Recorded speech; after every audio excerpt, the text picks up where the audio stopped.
உடையுதுன்னு வச்சுக்கோங்க, உள்ளால இருந்து ஒரு முட்டை உடைஞ்சிச்சுன்னு சொன்னா அதுக்கு பேரு ஜனனம், ஒரு பிறப்பு.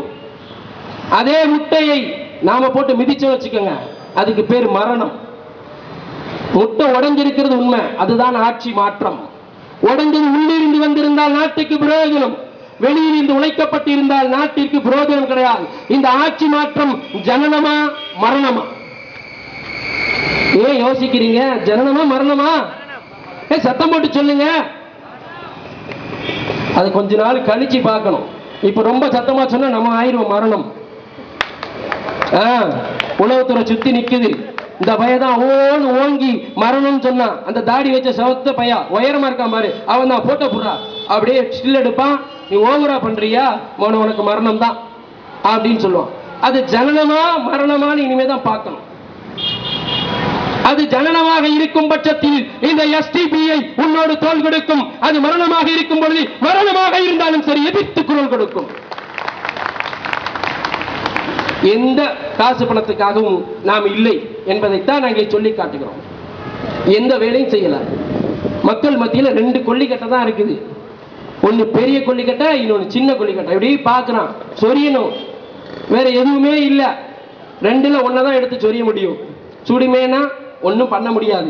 அதனால பெரிய கொல்லிக்கட்டையை விட்டுட்டான் கலைஞர். பெரிய கொல்லிக்கட்டையை கீழே வச்சுட்டு சின்ன கொல்லிக்கட்டையை எடுத்து தலையில சொருகி வச்சிருக்கான். அது இனி பெரிய கொல்லிக்கட்டையா மாறும். இதுதான் இந்த தேசத்தினுடைய அவல நிலை. களஞ்சிய நெல்லை காப்போம்னு சொல்லி பெருச்சாலி கொண்டு வந்து பாதுகாப்பு வச்சா எப்படி இருக்கும்? எப்படியா இருக்கும்? நெல்லே விளைஞ்சிருக்கு, கஷ்டப்பட்டு அறுவடை செஞ்சு எல்லாத்தையும் எடுத்துட்டு வந்து குடோன்ல அடுக்கி வச்சாச்சு.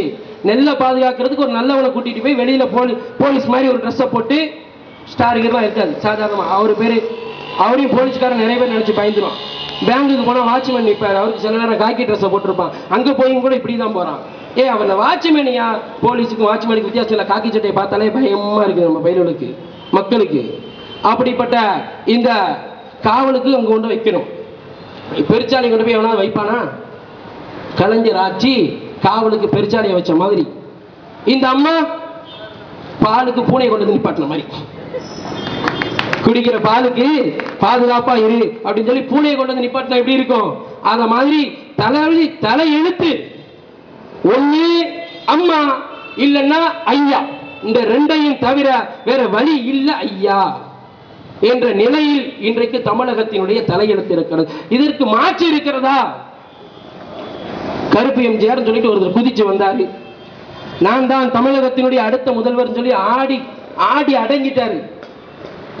ஆடி அடங்க முடியல அவருக்கு. இன்றைக்கு இந்த அம்மையார் சொல்லிச்சு அவன் ஒரு குடிகார பையன் அப்படின்னு, அவன் ஒரு குடிகார பையன் சொல்லிச்சு. இந்த கருப்பு எம்ஜிஆர் சொன்னாரு, ஆமா நீதான் எனக்கு ஊத்தி கொடுத்த அப்படின்னு சொல்லி சொன்னாரு. நீதான் எனக்கு ஊத்தி கொடுத்தன்னு சொன்னாரு. இப்ப ஊத்தி கொடுத்தவர்களும் ஊத்தி குடித்தவர்களும் நான் சொல்லலப்பா, அம்மா சொல்லிச்சு, அவரு சொன்னாரு. இப்ப கருப்பு எம்ஜிஆரும் இருக்காரு, அம்மாவும் இருக்குது, 2 பேர் இருக்காங்க. இவர் எதிர்கட்சி தலைவர், அது ஆளுங்கட்சி அம்மா, 2 ஒன்னாட்சி. தமிழர்களுடைய நிலையை எப்படி யோசிக்கிறதுன்னு தெரியல.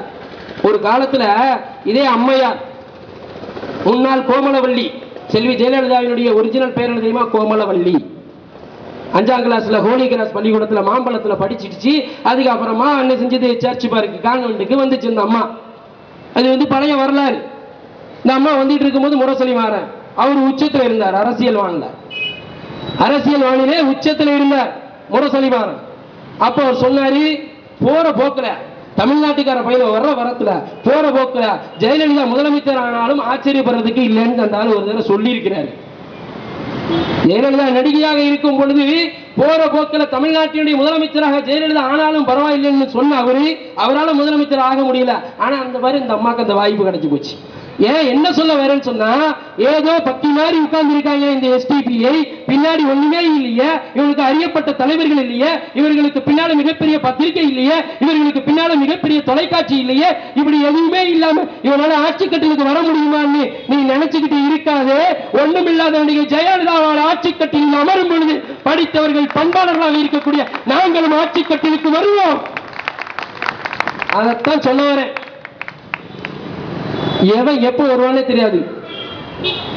இந்த எலெக்ஷன் டைம்ல போய் பார்த்தேன், போலீஸ்